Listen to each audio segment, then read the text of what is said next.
Ah, Assalamu alaikum, barkanku da zuwan tasha tamu ta Kaita Online Tech. Inda muke kawo muku duk sabuwar ci gaba ta fannin technology tare da online businesses. Idan wannan shine farkon zuwa tasha tamu, kada ka manta ka danna mana subscribing, sannan ka danna alamar ƙararrawa domin samun bidiyon mu da zarar mun ɗora. Mun gode. A cikin wannan bidiyon wani platform ne mai suna Keep Faith.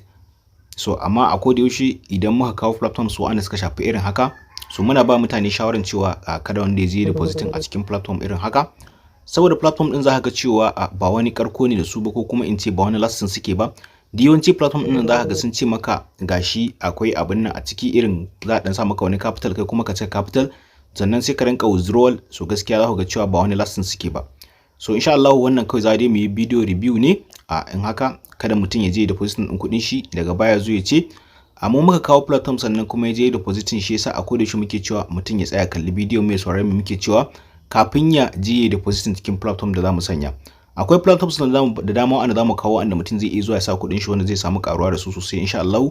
Wannan dai kawai muna yin talla ne, bidiyo review ne mu ma aka bamu, dan haka bamu ce kowa ya sanya kuɗin shi ba. So da farko yanda wannan platform din yake, so kai tsaye kamar yadda kuke ganin suna yin wasu 'yan bayanai nan wurin. A koda yaushe ina ga muku kada mutum ya je depositing kuɗin shi. Za ga cewa idan kai sign up za su baka 18 USDT a ciki, amma za su ce sai ka cika wato sai ka cika irin kamar a ce 10 USDT sannan za ka iya sayan BIP1. To kun ga ya za a yi, su da za su iya bada 15 USDT ya kamata a ce za su iya bada gaba ɗaya. So bayan nan wurin dai kawai dama dai wannan bidiyo review ne zan yi. So idan ka danna kawai za ka taɓa, in ka dan kallo za ka ga anan wurin idan kana da BIP1 za ka gan cewa ana saida shi a $26. Za ka rinka samun 4% rebate daily income wato 1.05. in kuma kana da nawa ne nan, kana da 88, za ka rinka samun 5.28. amma kada wanda ya je depositing a cikin wannan platform din, saboda ni na yi bidiyo review ne kawai a cikin shi. So kawai zan danna confirm domin ku ga ya cikin shi yake. Da farko da ka danna confirm za ka zo ka taɓa wurin mi din nan, za ka ga cewa a nan wurin kai farko naka za ka ga zai nuna maka kawai duka $18. Idan ka sa $10 sai ya baka $26. in ka sa $26 sai ka dawo wannan wuri inda ka ga a rubuta animal.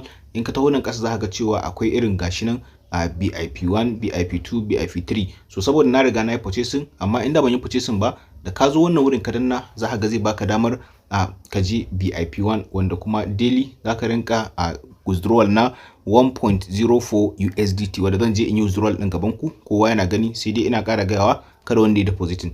Bayan nan wurin suna da wani services nasu inda zaka je ka ji irin pass and answers questions nasu da suka aje a wurin, sannan ko taba kuma zaka iya ka je kai ma online customer service nasu magana. A nan wurin kuma shine home nasu. Za ka ga cewa akwai informations kala gashi nan wurin da yanayin yanda percentage din BIP nasu yake da komi da komi. Duka dai za ka ga cewa komai da komai gashi a nan wurin. So za ka ga da reward ɗinsu da inda za ka ɗauki referral link ɗinka gashi nan da komai da komai. Alal misali idan za ka yi registration kawai kai tsaye, alal misali yanzu a ce za a yi registration, zan danna sign out.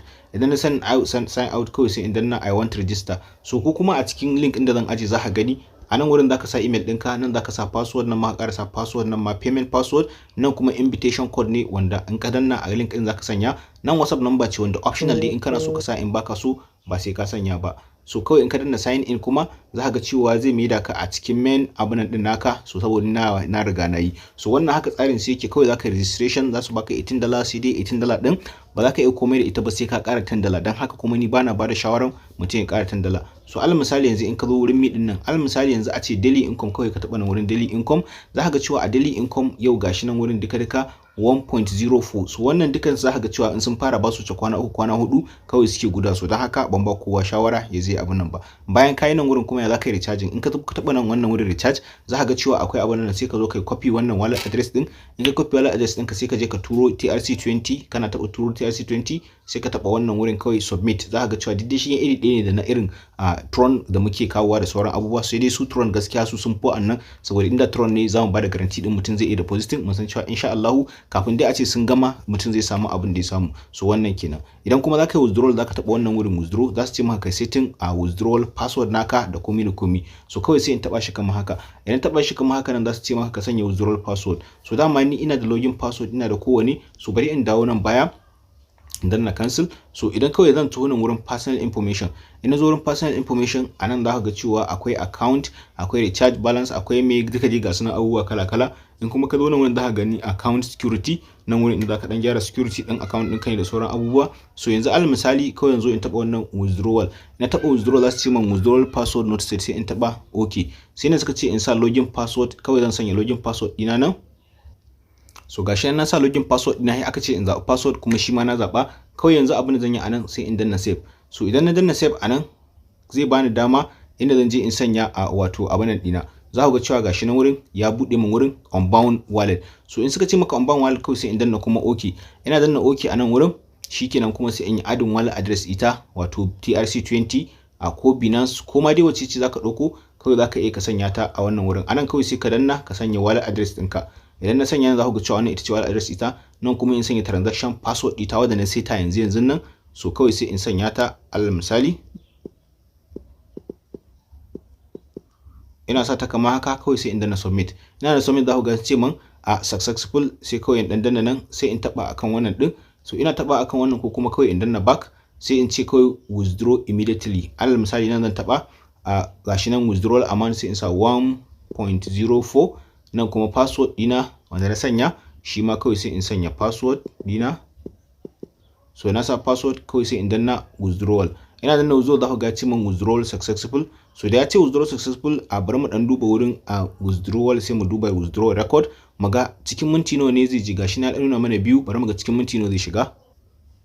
So za ku ga bai wani dauki wani lokaci ba, gashi na nuna man transparent, wato ya shiga cikin wallet address ina kenan. So wannan kawai haka suke, ba wani abu bane suke da mai wahala dai, kawai haka tsarin su yake da sauransu. So insha Allah abin da na gaya muku cewa kada wanda ya depositing a ciki, kawai mun yi video review ne. So insha Allah anan zamu tsaya da wannan bidiyon. Idan wannan shine farkon zuwan ka ta mu, kada ka manta ka danna subscribing, sannan ka danna alamar ƙararrawa domin samun bidiyo mu da zarar mun dora. Mun gode.